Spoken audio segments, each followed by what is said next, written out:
শান্ত হও। কালেমা বলে কাইফা আসকুনু ইয়া রাব, কিভাবে আমি শান্ত হব? আমি জানি না আমাকে যিনি পড়েছেন তার জীবনের গুনাহ মাফ হয়েছে নাকি। আল্লাহ রাব্বুল আলামিন বলেন, যখন তুমি তার মাথায় ছিলা, জিহ্বায় আসো নাই, তখনই তার জীবনের গুনাহগুলো আমি মাফ করে দিয়েছি। এই জন্য প্রথম জিকির হলো কোরআন, দ্বিতীয় জিকির নামাজ, তৃতীয় জিকির হলো লা ইলাহা ইল্লাল্লাহু মুহাম্মাদুর রাসূলুল্লাহ। রাসূল প্রায় সাহাবীদেরকে বলতেন, তাজাদ্দাদু ঈমানাকুম, তোমরা তোমাদের ঈমানকে নতুন করে নাও।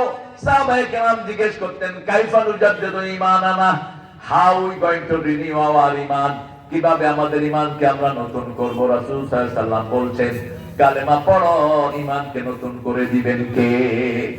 আমরা বললাম আল্লাহ।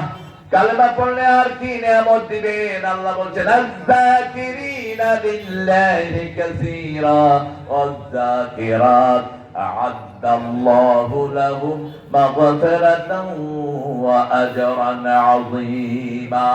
পুরুষ হোক মহিলা হোক, যারাই আমার জিকির করবে, আমার সব পুরস্কার তাদেরকে দিয়ে দেব, আমার সব মাগফিরাত আমি তাদেরকে দান করে দেব, গুনাহ মাফ, তারপরে সব পুরস্কার দান করবেন কে?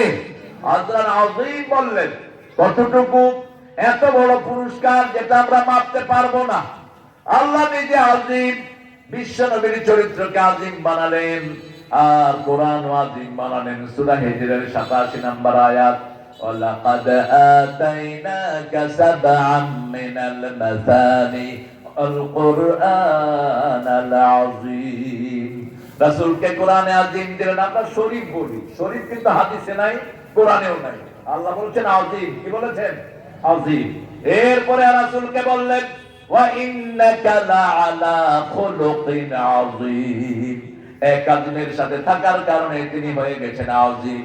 এই কোরআন সবচেয়ে বড় জিকির। প্রতিদিন কোরআন পড়া ফরজ। কোরআন পড়া কি? পড়বো তো আমরা কোরআন। আমাদের প্রাইমারিতে কোরআন নাই, এই জন্য প্রাইমারি ছেলে এখন বিড়ি খায়। আপনাদের এলাকায় নাই? আমি দেখেছি ঢাকার একটা স্কুলে বাচ্চারা হাঁটতেছে আর বিড়ি খাচ্ছে, প্রাইভেট ছেলে। কোন পড়াশোনা তো নাই প্রাইমারিতে।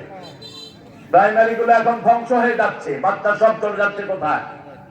ওই যে বিভিন্ন ফুরকানিয়া মাদ্রাসায়, বিভিন্ন মাদ্রাসাগুলোতে ফুরকানিয়াতে জায়গা দেওয়া যাচ্ছে না, ওখানে থাকার ব্যবস্থা নাই, খাওয়ার সুন্দর অ্যারেঞ্জমেন্ট নাই, তারপরেও সেখানে বাচ্চাদের ভিড়।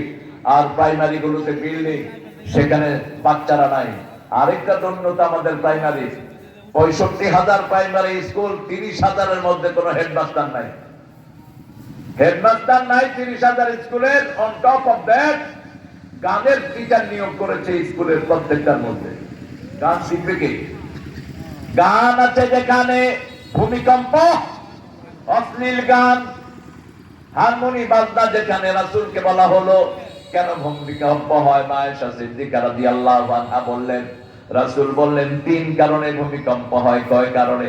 3 কারণে। প্রথম হলো মাজামির, প্রথম হলো বাদ্যযন্ত্র, দ্বিতীয় বললেন জিনা, তৃতীয় বললেন মদ। এই 3টা আছে যেখানে ভূমিকম্প হবে। আপনাদের এলাকায় এই 3টা নাই?